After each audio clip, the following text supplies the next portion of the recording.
Graça e paz, queridos irmãos, um bom dia a todos. Você que me ouve nessa manhã de quinta-feira, 25 de abril de 2024.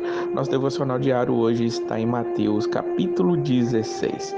Juntam-se os fariseus e os saduceus para pedirem um sinal a Jesus. Jesus vai responder para eles que eles sabem interpretar o tempo.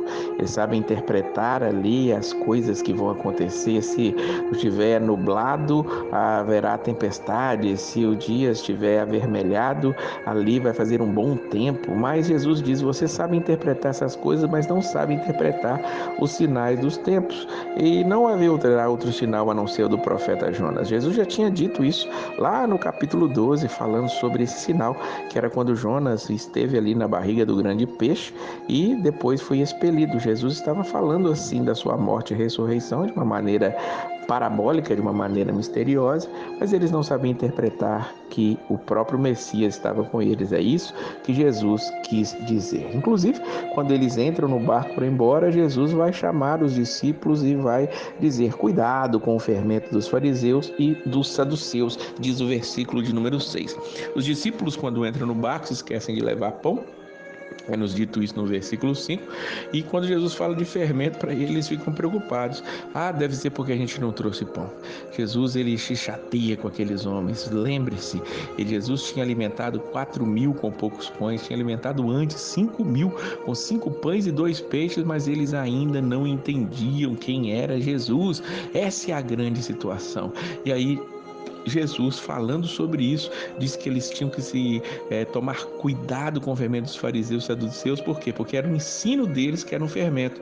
Era uma coisa que parecia insignificante, pequena, mas que aquilo podia crescer como um fermento que leveda a massa de um pão. E Jesus vai justamente querer saber dos discípulos se eles estão entendendo quem é ele. Ele pergunta primeiro no versículo 13, quem os homens dizem que o Filho do Homem é? E aí eles dizem, uns estão dizendo que sou João Batista, outro Elias, algum dos outros profetas, Jeremias. E vocês? Quem vocês dizem que eu sou? Essa é a pergunta mais significativa para nós no dia de hoje. Quem é Jesus? Quem você diz que Jesus é? Jesus é aquele que te abençoa, Jesus é aquele que pode te fazer melhorar de vida.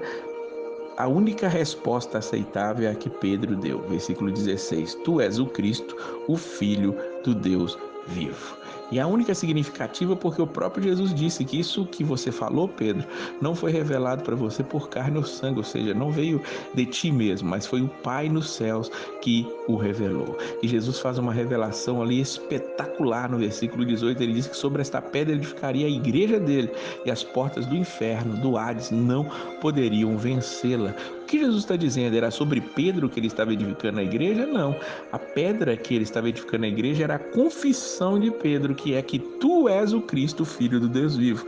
É sobre isso que a igreja está edificada, sobre que Jesus é o Cristo, o Salvador que viria ao mundo, o Filho de Deus, ou seja, ele se coloca na mesma posição de Deus, ele é o próprio Deus, na verdade. E é sobre isso que a igreja é fundada, e as portas do inferno não têm nenhuma condição de poder vencer. Logo depois de Jesus fazer isso, ele começa a falar com os discípulos ali mais uma vez acerca da sua morte. Agora fala com mais exatidão. Daquele momento em diante, Jesus começou a explicar aos seus discípulos que era necessário que ele fosse para Jerusalém, sofresse muitas coisas nas mãos dos líderes religiosos, dos chefes sacerdotes, dos mestres da lei, e fosse morto e ressuscitasse ao terceiro dia. Pedro mais uma vez vai dizer alguma coisa. Foi ele que tinha dito que tu és o Cristo, filho do Deus vivo, mas agora Pedro, ele vai falar, chamar Jesus à parte e querer que Jesus não fizesse aquilo, ou seja, não se entregasse para a morte.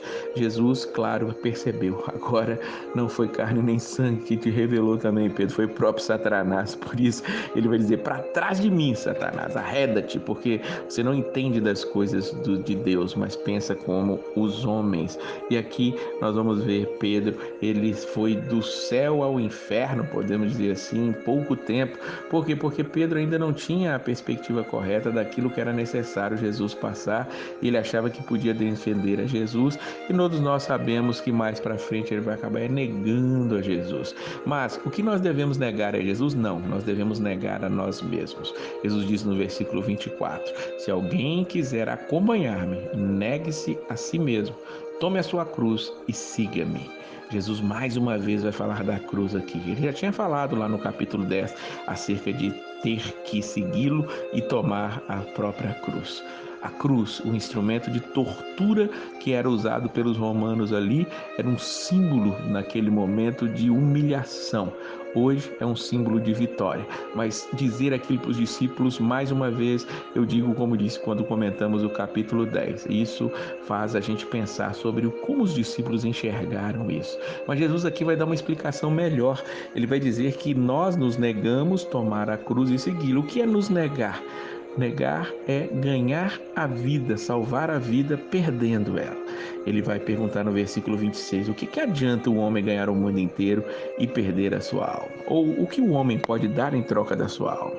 É isso que Jesus está dizendo para nós. É melhor nós ganharmos a nossa alma, termos a nossa alma salva em Cristo Jesus do que ter todo o mundo aos nossos pés. Fazer tudo o que o mundo pede, todas as coisas, pisar nas pessoas, ofender os outros, poder ganhar coisas ilícitas. Não, Jesus está dizendo para nós, é melhor nós perdermos tudo. Não adianta nós ganharmos o mundo se nós formos perder a nossa alma. Por isso é necessário nós nos negarmos a nós mesmos, renunciarmos a esse mundo e buscarmos ao Senhor de todo o nosso coração. E ele termina dizendo algo interessante, versículo 28. Garanto-lhes que alguns dos que aqui se acham não experimentarão a morte antes de verem o Filho do Homem vindo em seu reino.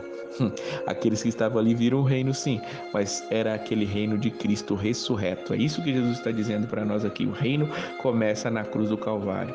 O reino de Cristo, o reinado de Cristo começa ali. E hoje nós estamos sob o reinado dele, esperando a sua volta triunfal aqui nesta terra, para que ele possa transformá-la também e nós possamos morar com ele. Enquanto isso, nós reinamos em lugares celestiais. A igreja reina de uma maneira espiritual. E Cristo, ele deixou muito claro isso. Aqueles discípulos viram o reino dele vindo, porque muitos daqueles que estavam ali viram ele morrer e ressuscitar. Que nós que não vimos, segundo João, somos também mais bem-aventurados do que aqueles que viram, mas a nossa fé precisa ser fundamentada nesse reino que já está entre nós. Que Deus abençoe a sua vida e a paz